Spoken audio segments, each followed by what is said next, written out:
जय हिंद प्यारे बच्चों, आप सभी को रियल एजुकेशन चैनल पर स्वागत है। तो आप लोग कैसे हैं? मैं उम्मीद करता हूं कि आप लोग स्वस्थ मस्त और ज़बरदस्त होंगे। आप लोग की पढ़ाई भी बहुत मस्त से चल रहा होगा, ठीक है।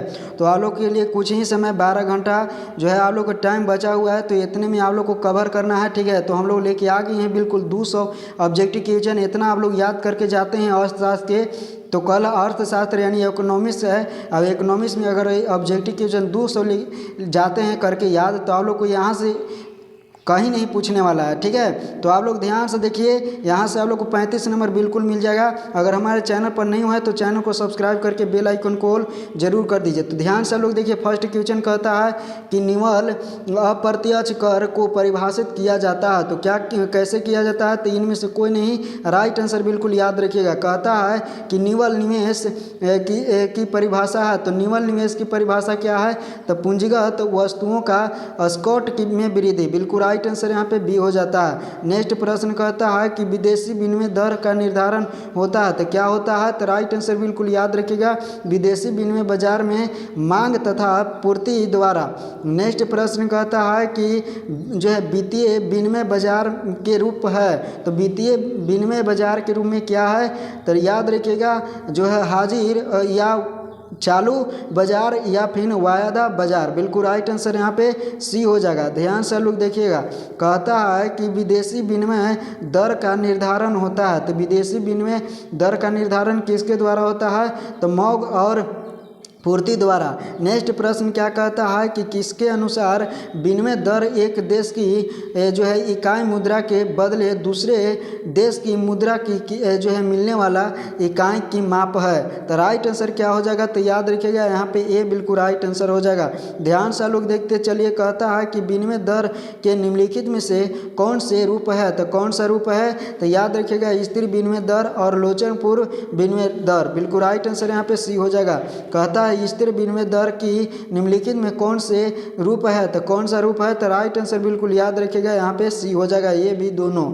नेक्स्ट प्रश्न कहता है कि स्थिर विनिमय दर में निम्नलिखित में कौन से गुण है? तो कौन से गुण है? तो राइट आंसर बिल्कुल याद रखिएगा, इनमें सभी हो जाएगा। अंतर्राष्ट्रीय व्यापार में वृद्धि और विदेशी पूंजी की प्रोत्साहन और पूंजी निर्माण में वृद्धि, राइट आंसर बिल्कुल डी हो जाता है। नेक्स्ट प्रश्न कहता है कि स्थिर विनिमय द्वारा दर के निम्नलिखित में कौन से कोश है? तो राइट आंसर बिल्कुल याद रखिएगा, इनमें सभी हो जाएगा। नेक्स्ट प्रश्न कहता है कि विनिमय दरों में परिवर्तन के कारण कौन है? तो परिवर्तन का कारण इनमें सभी हो जाता है। नेक्स्ट प्रश्न कहता है कि अमेरिकी डॉलर का मूल्यांकन कब हुआ था? तो कब हुआ था? तो राइट आंसर बिल्कुल याद रखिएगा, यहाँ पे 12 फरवरी 1973 ईस्वी में हुआ था। कहता है तैरती विनिमय दर की व्यवस्था किसके अधीन आरंभ हुई? तो किसके अधीन आरंभ हुई? तो अंतर्राष्ट्रीय मुद्रा कोष के द्वारा। नेक्स्ट प्रश्न कहता है कि दोहरी विनिमय प्रणाली का आरंभ कब हुआ? तो कब हुआ था? तो याद रखिएगा, 1 मार्च 1992 ईस्वी में। कहता है कि एस तारा रोप जो है पूर्व कौन थे? तो कौन थे? तो भारतीय रिजर्व बैंक ऑफ इंडिया के पूर्व डिप्टी गवर्नर थे। भुगतान संतुलन में जो है असमानता का कारण है। तो क्या कारण है? तो इनमें सभी कारण है, बिल्कुल राइट आंसर हो जाएगा। देखिए, कहता है कि व्यापार जो है संतुलन का अर्थ है, व्यापार संतुलन का अर्थ वस्तु का जो है आयात निर्यात करना। व्यापार क्षेत्र में कौन सी जो है मंदे शामिल होते हैं? तो याद रखिएगा, दृश्य मंदे, बिल्कुल राइट आंसर हो जाएगा। निम्नलिखित में कौन से अप्रत्यक्ष कारक है? तो कौन से अप्रत्यक्ष कारक है? तो उत्पादक शुल्क। नेक्स्ट प्रश्न कहता है कि ऐसे व्यापक जो सरकार के लिए किसी परिसंपत्ति के सृजन नहीं करते हैं, क्या होते हैं? तो राइट आंसर बिल्कुल याद रखिएगा, राजस्व व्यय होते हैं। तो ये बिल्कुल राइट आंसर होता है। तो हम लोग नेक्स्ट जो है प्रश्न चलने से पहले आप लोग वीडियो को लाइक सब्सक्राइब जरूर कर दीजिएगा। कि अर्थव्यवस्था में साख का सृजन कौन करता है? तो साख का सृजन बिल्कुल याद रखिएगा, व्यावसायिक बैंक करता है, सी बिल्कुल राइट आंसर हो जाएगा। ध्यान से देखिए, नेक्स्ट प्रश्न कहता है कि सट्टा के लिए मुद्रा की मांग अमीश असीमा होती है जब, असीमा होती है जब क्या होना चाहिए, तो याद रखिएगा ए और बी दोनों होना चाहिए। बिल्कुल राइट आंसर जो है ब्याज की दर न्यूनतम स्तर पर और तरलता के पास की स्थिति में हो, तो बिल्कुल राइट आंसर क्या हो जाएगा, डी राइट आंसर हो जाएगा, ए और बी दोनों हो जाएगा। नेक्स्ट प्रश्न आप लोग के सामने है, यहाँ पे ध्यान से देखिएगा। नेक्स्ट प्रश्न आप लोग के सामने है, कहता है उच्च शक्तिशाली मुद्रा है, उच्च शक्तिशाली मुद्रा कौन है, तो करेंसी और रिजर्व, बिल्कुल राइट आंसर हो जाएगा। ठीक है, नेक्स्ट प्रश्न कहता है कि मुद्रा की पूर्ति में सम्मिलित है, मुद्रा की पूर्ति में कौन सम्मिलित है, तो बिल्कुल राइट आंसर याद रखिएगा मौद्रिक पदाधिकारण द्वारा जारी करेंसी और मांग जमा, बिल्कुल राइट आंसर डी हो जाएगा। यहाँ पे ए और बी दोनों हो जाएगा। नेक्स्ट प्रश्न है कि एक मुद्रा की दूसरी मुद्रा के रूप में कीमत कहलाती है, तो क्या कहलाती है, तो राइट आंसर बिल्कुल ए और बी दोनों हो जाएगा। ठीक है, ए और बी दोनों हो जाएगा। नेक्स्ट प्रश्न आप लोग के सामने है, कहता है कि अंतिम ऋणदाता किसे कहा जाता है, तो याद रखिएगा भारतीय रिजर्व बैंक ऑफ इंडिया को कहा जाता है, reserve bank of India. Next प्रश्न कहता है कि मुद्रा विनिमय का माध्यम है, क्योंकि मुद्रा विनिमय के माध्यम है, क्योंकि इनमें सभी राइट आंसर हो जाएगा। यह दूसरे वस्तु से रूप में आसानी से परिवर्तित शील है, उसके बाद इसके सार्वभौमिक सर्व करता है और मुद्रा संपत्ति में सबसे तरल है, तो राइट आंसर बिल्कुल हो जाएगा डी। नेक्स्ट प्रश्न कहता है करेंसी नोट के विषय में कौन सा कथन शर्त नहीं है, यानी सही नहीं है, तो राइट आंसर इसके अंतर्राष्ट्रीय मूल्यांक नहीं है, बिल्कुल राइट आंसर हो जाएगा। ध्यान से देखिए कि एक प्लस व्यावसायिक बैंकों की न्यून अधिक जामा परिभाषित है, तो राइट आंसर बिल्कुल याद रखिएगा M3 की और जो है समस्त मौद्रिक संसाधन। नेक्स्ट प्रश्न कहता है कि मुद्रा के प्राथमिक कार्य के अंतर्गत निम्नलिखित में किसे शामिल किया जाता है, किसे शामिल किया जाता है, तो विनिमय माध्यम और मूल्य मापन, बिल्कुल राइट आंसर ए और बी दोनों हो जाएगा। नेक्स्ट प्रश्न कहता है कि मुद्रा के गौण कार्य के अंतर्गत निम्नलिखित में किसे शामिल किया जाता है, किसे शामिल किया जाता है, तो याद रखिएगा स्वगित भुगतान की माप और मूल्य की संचय और मूल्य हस्ताक्षरण, तो राइट आंसर डी हो जाएगा। ध्यान से लोग देखते चलिए। नेक्स्ट प्रश्न कहता है निम्नलिखित में किसके अनुसार मुद्रा वही दूरी है जिसके चारों ओर जो है समस्त अर्थ वैज्ञानिक चक्कर लगाते हैं, तो राइट आंसर बिल्कुल याद रखिएगा यहाँ पे मार्शल के अनुसार ये कथन सत्य है। नेक्स्ट प्रश्न कहता है कि सिक्कों का सर्वप्रथम प्रयोग कहाँ किया गया था, तो याद रखिएगा लीडिया में किया गया था, लीडिया में किया गया था, राइट आंसर याद रखिएगा। निम्नलिखित में किसके अनुसार मुद्रा वह वस्तु है जिसके सर्वग्राहक का ग्राहक प्राप्त होता है, तो राइट आंसर याद रखिएगा सेली जो है गेमैन कहे थे, सेली गेमैन कहे थे, राइट आंसर। नेक्स्ट प्रश्न कहता है कि निम्नलिखित में किसके अनुसार मुद्रा वह वस्तु है जो विनिमय के माध्यम के रूप में मान्यता सर्वग्राह के हो तथा साथ ही जो मूल्य संचय का कार्य भी करती है, तो राइट आंसर बिल्कुल याद रखिएगा क्राउन थर कहे थे, सी बिल्कुल राइट आंसर हो जाएगा। नेक्स्ट प्रश्न कहता है कि अंग्रेजी शब्द मनी लैटिन भाषा के शब्द मोटेवा से लिया जाता है, जिसका अर्थ क्या है, तो राइट आंसर याद रखिएगा मुद्रा। नेक्स्ट प्रश्न कहता है कि मुद्रा के आकस्मिक कार्य के अंतर्गत निम्नलिखित में किसे शामिल किया गया है, किसे शामिल किया गया है, तो याद रखिएगा राइट आंसर इनमें सभी को। नेक्स्ट प्रश्न कहता है कि मुद्रा वह वस्तु है जिसमें जो है मूल्य का मापन होता है, जो वस्तुएं विनिमय रूप में स्वीकार किए जाएंगे, जो विनिमय का माध्यम हो, तो राइट आंसर सभी हो जाएगा। नेक्स्ट प्रश्न कहता है निम्नलिखित में श्रेष्ठ मुद्रा की कौन सी गुण है, श्रेष्ठ मुद्रा की कौन सी गुण है, तो इनमें सभी देखिए उपयोगिता भी, वहनीयता भी और टिकाऊ भी, तो राइट आंसर यहाँ पे डी हो जाएगा। ध्यान से लोग देखते चलिए। कहता है निम्नलिखित में कौन से मुद्रा के दोष है, तो निम्नलिखित में ये सभी है मुद्रा के दोष, राइट आंसर डी हो जाएगा। आप लोग ध्यान से देखते चलिए, आंसर को बिल्कुल बिल्कुल याद करते चलिए, ठीक है। जो सटीक आंसर है बिल्कुल वही है। मुद्रा के कार्य में शामिल है, तो मुद्रा के कार्य में इनमें सभी शामिल है। मूल्य निर्धारण करना, विनिमय का माध्यम वस्तु करना या फिर मूल्य संचित करना।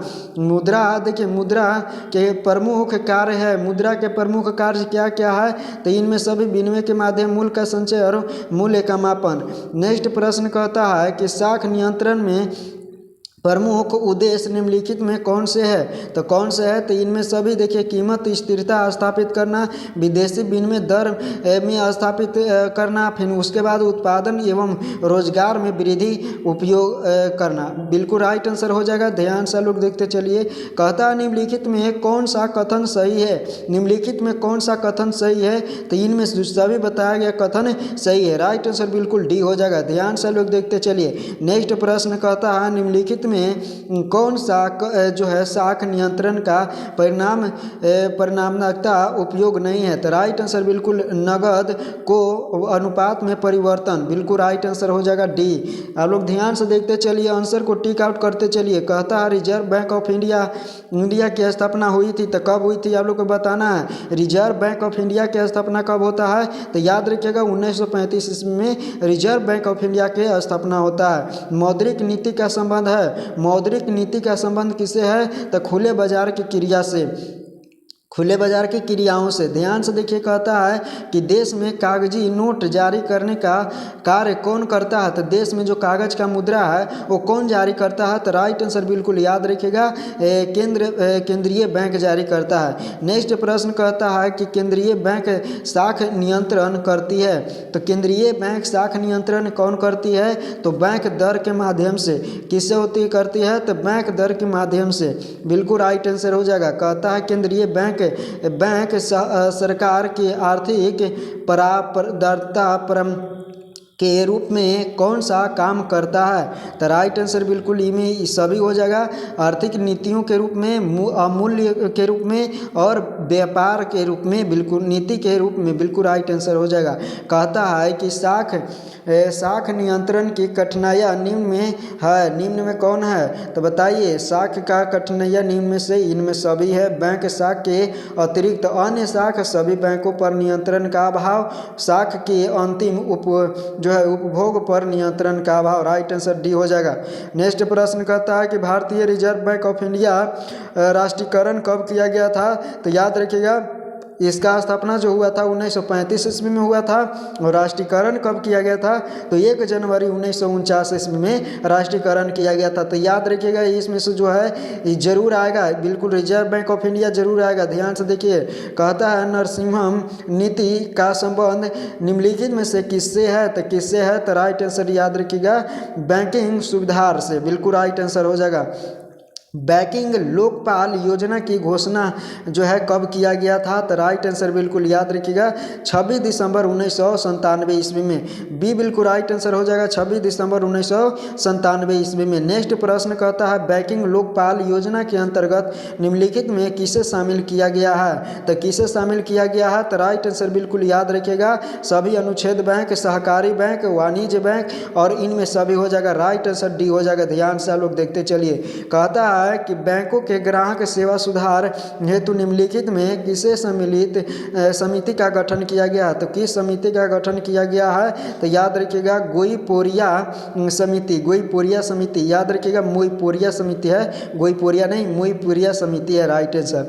ध्यान से लोग देखिए, कहता है कि सार्वजनिक क्षेत्र में कमजोर बैंक की जो है पूर्ण जीवन एवं उसकी पूर्ण संरचना हेतु निम्नलिखित में से किसे सम्मिलित किया का गठन हुआ है, तो राइट आंसर बिल्कुल क्या हो जाएगा आप लोग को बताना है, ठीक है। ये आप लोग को कमेंट में बताना है क्या राइट आंसर हो जाएगा। ध्यान से आप लोग देखिएगा, ठीक है। इसका राइट आंसर क्या होगा आप लोग को कमेंट में बताना है। देखिए नेक्स्ट प्रश्न कहता है कि भारतीय बैंक प्रणाली का संरक्षण कौन है, तो भारतीय बैंक प्रणाली का संरक्षण कौन करता है, तो राइट आंसर बिल्कुल याद रखिएगा RBI, reserve bank of India. बिल्कुल याद रखिएगा आरबीआई।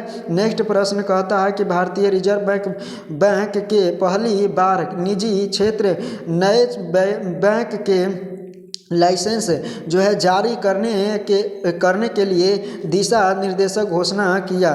तो कब किया गया था? तो याद रखिएगा 22 जनवरी 1993 ईस्वी में। बिल्कुल याद रखिएगा 22 जनवरी 1993 ईस्वी में राइट आंसर हो जाएगा।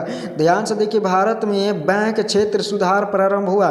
तो बैंकों का सुधार कब प्रारंभ हुआ? तो याद रखिएगा 1991 ईस्वी में। राइट आंसर यहाँ पे क्या हो जाएगा? सी हो जाएगा। ध्यान से लोग देखिए, कहता है कि भारत में 14 बड़े अनुसूची व्यावसायिक बैंकों का राष्ट्रीयकरण किया गया था। तो राष्ट्रीयकरण कब किया गया था?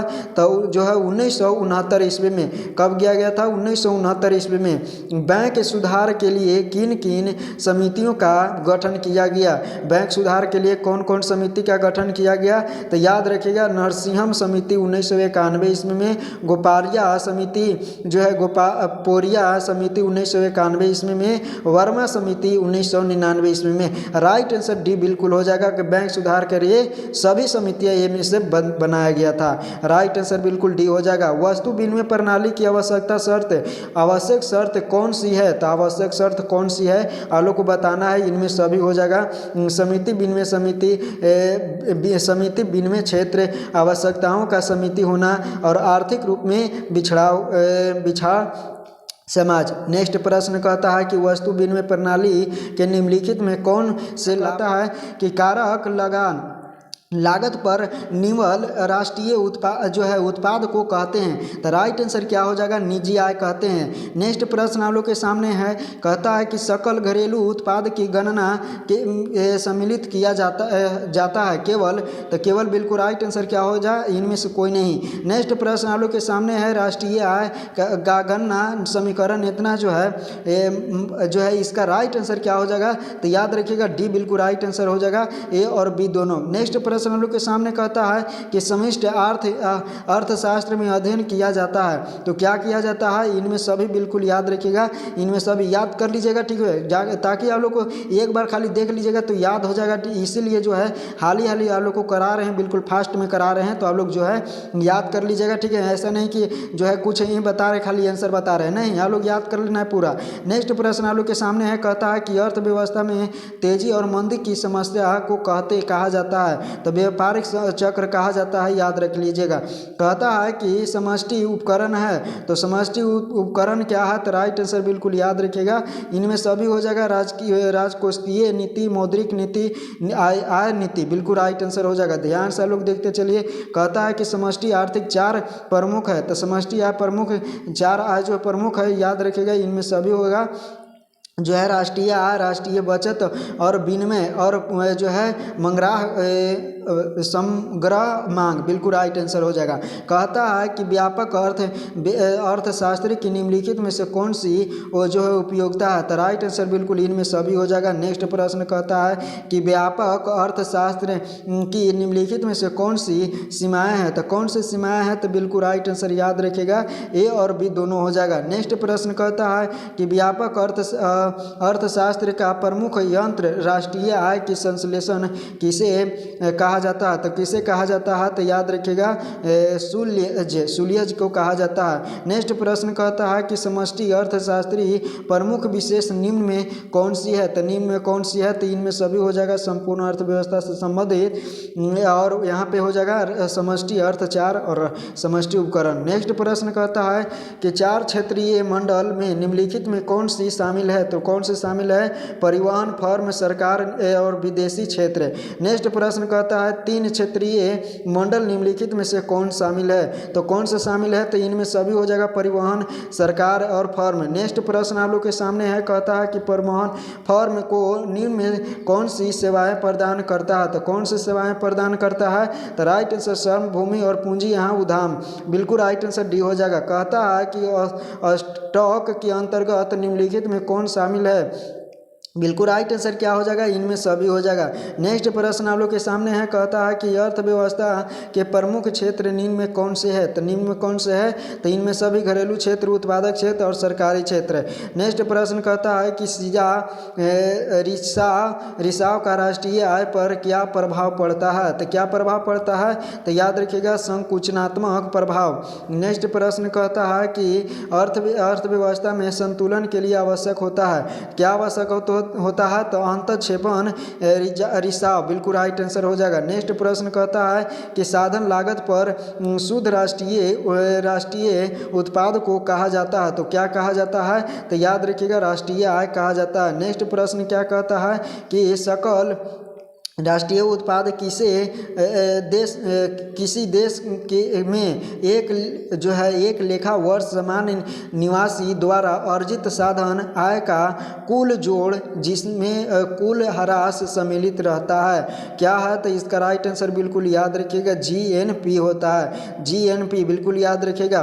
नेक्स्ट क्वेश्चन कहता है कि क्या सत्य है? तो क्या सत्य है? तो याद रखिएगा यहाँ पे C बिल्कुल राइट आंसर हो जाएगा। नेक्स्ट प्रश्न कहता है कि विदेशों में शुद्ध साधन आय हो सकती है? तो शुद्ध आय साधन हो सकती है, राइट आंसर बिल्कुल याद रखिएगा A और B दोनों हो जाएगा। नेक्स्ट प्रश्न कहता है कि एक वर्ष की अवधि में उत्पादित अंतिम वस्तु और सेवाओं का बाजार मूल्य विदेशी से प्राप्त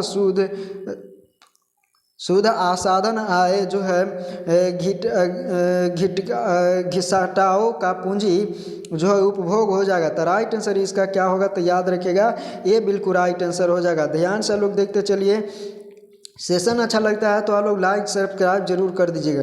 रोजगार सिद्धांत का संबंध है? तो रोजगार संबंध का संबंध किससे है? तो BST अर्थशास्त्र से है। निम्नलिखित में कहता है, नेक्स्ट प्रश्न क्या कहता है कि निम्नलिखित में कौन सी टिकाऊ वस्तुएं हैं? तो कौन सी टिकाऊ वस्तुएं हैं? तो उपयुक्त सभी हो जाएगा। नेक्स्ट प्रश्न कहता है कि निम्न में कौन सी गैर टिकाऊ वस्तुएं हैं? तो कौन सी गैर टिकाऊ वस्तुएं हैं? तो याद रखिएगा साबुन, यहाँ पे पोस्ट सब्जी बिल्कुल राइट आंसर D हो जाएगा। नेक्स्ट प्रश्न कहता है निम्न में कौन से स्टॉक का उदाहरण है? तो निम्न में से कौन सा स्टॉक का उदाहरण है? तो इनमें सभी हो जाएगा पूंजी मुद्रा मापन, मुद्रा की मात्रा और एक टैग में जाल। नेक्स्ट प्रश्न कहता है निम्न में कौन प्रवाह का उदाहरण है? तो निम्न में कौन प्रवाह का उदाहरण है? तो राइट आंसर इनमें सभी हो जाएगा। ध्यान से लोग देखते चलिए। चैनल पर हमारे नए हैं तो बिल्कुल सब्सक्राइब करके जाइएगा। कहता है कि स्टॉक का संबंध होता है? तो स्टॉक का संबंध किससे होता है? तो A और B दोनों हो जाएगा, राइट आंसर बिल्कुल याद रखिएगा। कहता है प्रवाह का संबंध होता है? प्रवाह का संबंध होता है तो राइट आंसर समकाल में बिल्कुल हो जाएगा। किसी व्यक्ति की संपत्ति क्या है? तो किसी व्यक्ति का संपत्ति स्टॉक है। नेक्स्ट प्रश्न कहता है कि किसी व्यक्ति की आय क्या है? तो किसी व्यक्ति का आय बिल्कुल याद रखिएगा प्रवाह है। नेक्स्ट प्रश्न कहता है स्टॉक का उदाहरण है? स्टॉक का उदाहरण है तो याद रखिएगा स्थैतिक हो जाएगा। नेक्स्ट प्रश्न है कहता है कि प्रवाह के प्रमुख उदाहरण है? तो यहाँ पे इनमें सभी हो जाएगा उपभोग, निवेश, आय। नेक्स्ट प्रश्न कहता है कि घिसावट व्यय में प्रमुख घटक है? तो बिल्कुल राइट आंसर इनमें सभी हो जाएगा। नेक्स्ट प्रश्न कहता है कि वैयक्तिक आय की गणना घटी जाने वाली भेद कौन से है? तो राइट आंसर बिल्कुल इनमें सभी हो जाएगा। ध्यान से आप लोग देखते चलिए।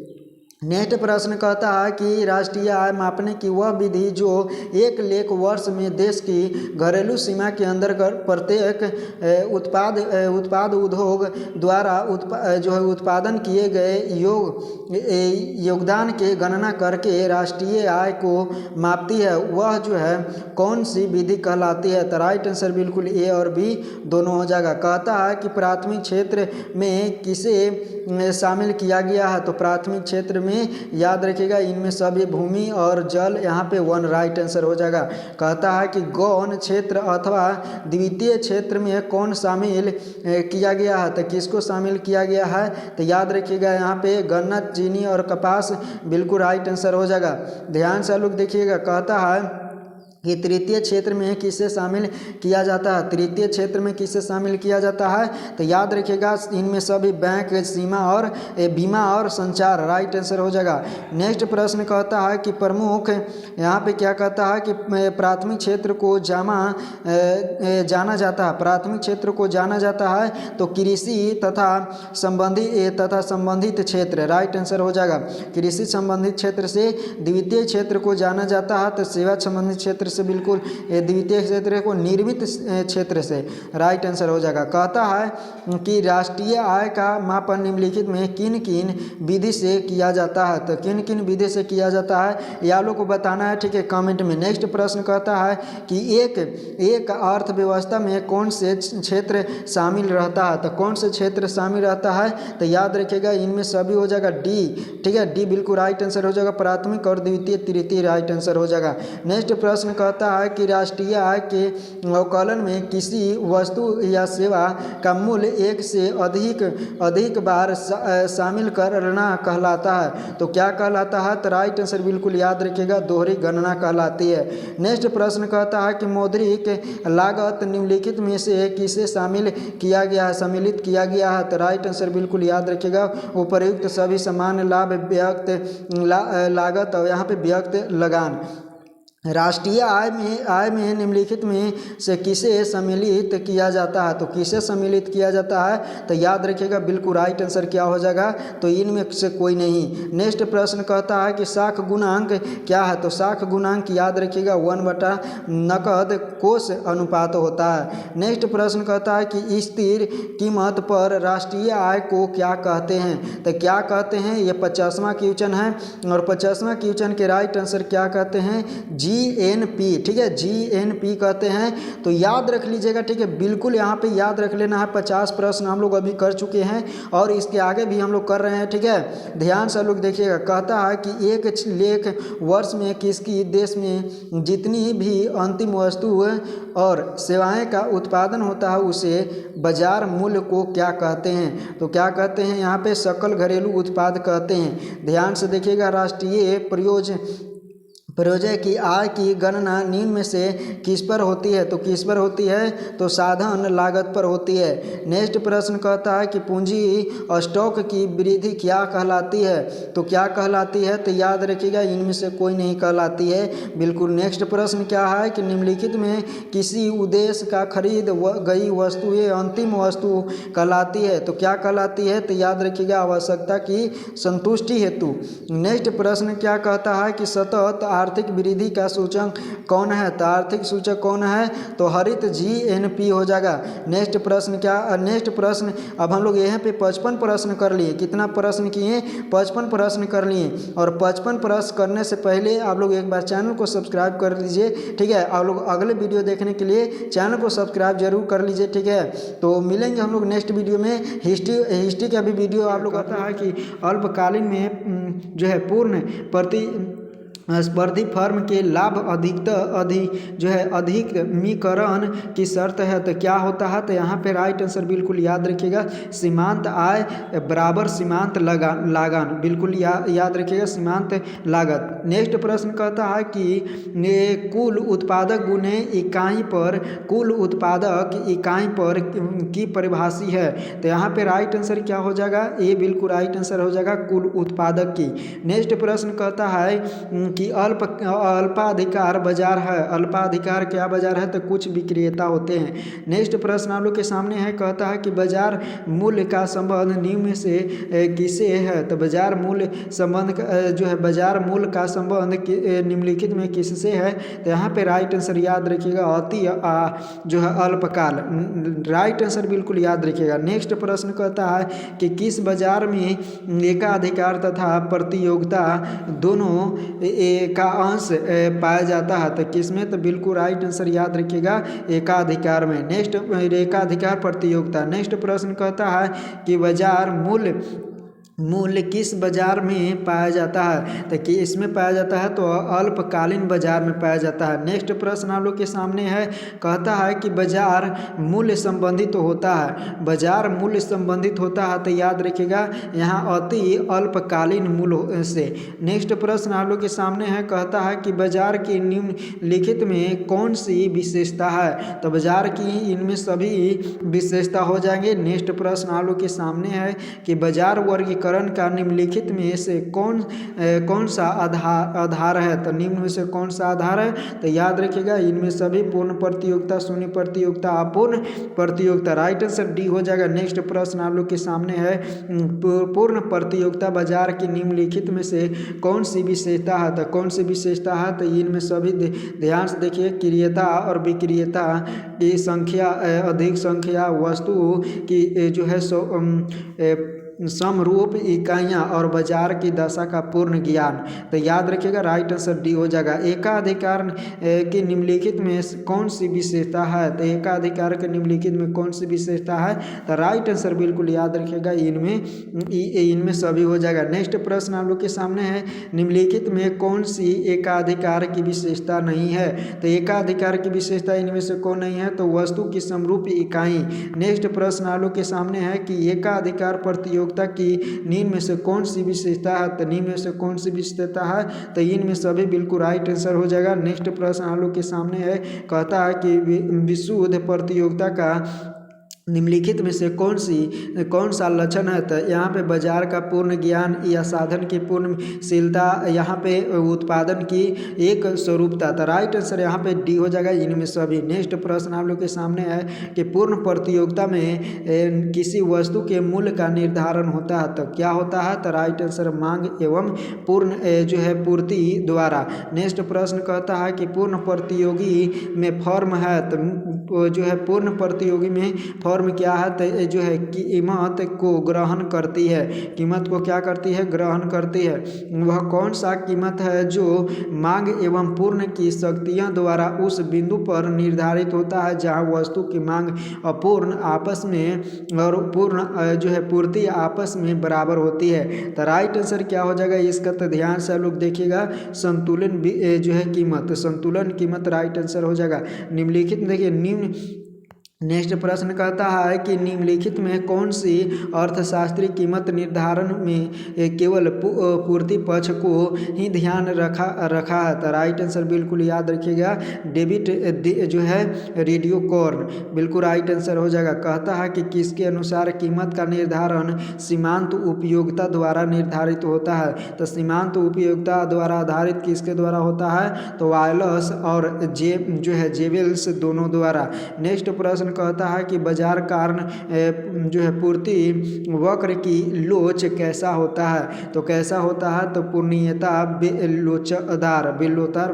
बिलोचदार बिल्कुल राइट आंसर हो जाएगा। अल्पकाल पूर्ण चक्र होता है, तो अल्पकाल पूर्ण चक्र होता है कम लोचदार। राइट आंसर बिल्कुल याद रखिएगा। दीर्घकाल पूर्ति वक्र होती है, तो क्या होती है? तो राइट आंसर अत्यधिक लोचदार। नेक्स्ट प्रश्न क्या कहता है कि किस बाजार में फर्म का स्वतंत्र प्रवेश तथा बहिष्कर्म होता है? तो राइट आंसर बिल्कुल याद रखिएगा, यहाँ पे सी बिल्कुल राइट आंसर हो जाएगा, पूर्ण प्रतियोगिकी बाजार। नेक्स्ट प्रश्न क्या कहता है कि एकाधिकार बाजार किसे दर्शाता है? तो किसे दर्शाता है? तो बाजार प्रकृति को दर्शाता है। किस बाजार में वस्तु विभेद पाया जाता है? तो किस बाजार में वस्तु विभेद पाया जाता है? तो एकाधिकार प्रतियोगिता में पाया जाता है। राइट आंसर यहाँ पे डी याद रख लीजिएगा। नेक्स्ट प्रश्न आप लोग के सामने है, कहता है कि बाजार स्थिति जिनमें वस्तु का केवल एक विक्रेता होता है उसे क्या कहते हैं? तो मोनो से सोनी कहते हैं। राइट आंसर बिल्कुल याद रखिएगा। कहता है किसके अनुसार जब प्रत्येक उत्पादन की वस्तु की मांग पूर्णतः लोचदार होता है तो वह बाजार पूर्ण प्रतियोगी बाजार कहलाती है।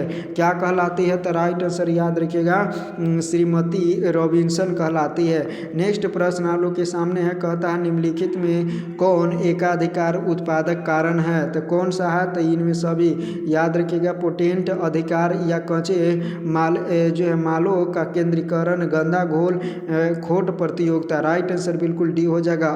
जो है अल्पाधिकार एक निम्न में किसका रूप है? तो किसका रूप है? तो राइट आंसर बिल्कुल याद रख लीजिएगा, यहाँ पे अपूर्ण प्रतियोगिता के। कहता है अल्पाधिकार बाजार की प्रमुख विशेषता निम्न में कौन है? तो कौन सा है? तो राइट आंसर इनमें सभी हो जाएगा। ठीक है, कुछ विक्रेता विज्ञापन एवं विक्रेता लगान और अधिनिर्धारण वक्र, बिल्कुल राइट आंसर हो जाएगा। कहता है कि निम्न में कौन से बाजार में कल्याणपनी स्थिति पाए जाते हैं। तो राइट आंसर जो है ए और बी दोनों हो जाएगा। ध्यान से देखिए, पूर्ण प्रतियोगिता बाजार, एकाधिकार बाजार, राइट आंसर हो जाएगा डी। नेक्स्ट प्रश्न कहता है कि सामान्य लाभ किस बाजार में पाया जाता है। तो सामान्य लाभ किस बाजार में पाया जाता है, तो एकाधिकार में पाया जाता है। नेक्स्ट प्रश्न आप लोग के सामने है, कहता है कि संतुलन कीमत के निर्धारण घटक निम्नलिखित में कौन है। तो कौन सा है, तो वस्तु की मांग और वस्तु की पूर्ति, राइट आंसर सी हो जाएगा। नेक्स्ट प्रश्न कहता है कि जो है कीमत उस बिंदु पर निर्धारित होता है जहाँ क्या होता है, वस्तु की मांग और वस्तु की पूर्ति बराबर हो। नेक्स्ट प्रश्न हम लोग के सामने कहता है कि मार्शल ने जो है पूर्ति के आधार पर उत्पादक समय को कितने अवधियों में बांटा था।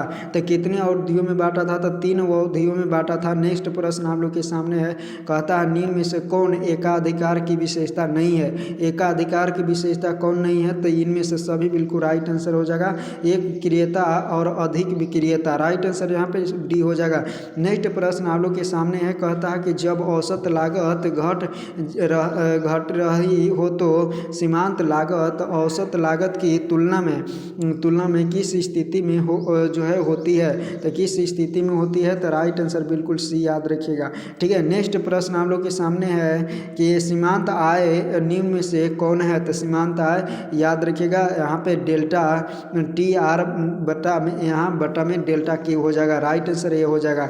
तो ध्यान से आप लोग देखिए, हम लोग यहाँ पे 38 प्रश्न कर लिए, 38 प्रश्न आप लोग कर लेते हैं तो बिल्कुल आप लोग को गारंटी के साथ कहते हैं 20 प्रश्न आप लोग को बिल्कुल मिलेगा। ठीक है, ओरिजिनल यहाँ पे है, बिल्कुल यहाँ पे वायरल है। ठीक है, तो ध्यान से लोग देखिए, चैनल को अगर पर नए हैं तो हमारे चैनल को सब्सक्राइब जरूर कर लिए। मिलेंगे हम लोग नेक्स्ट वीडियो में, तब तक के लिए जय हिंद।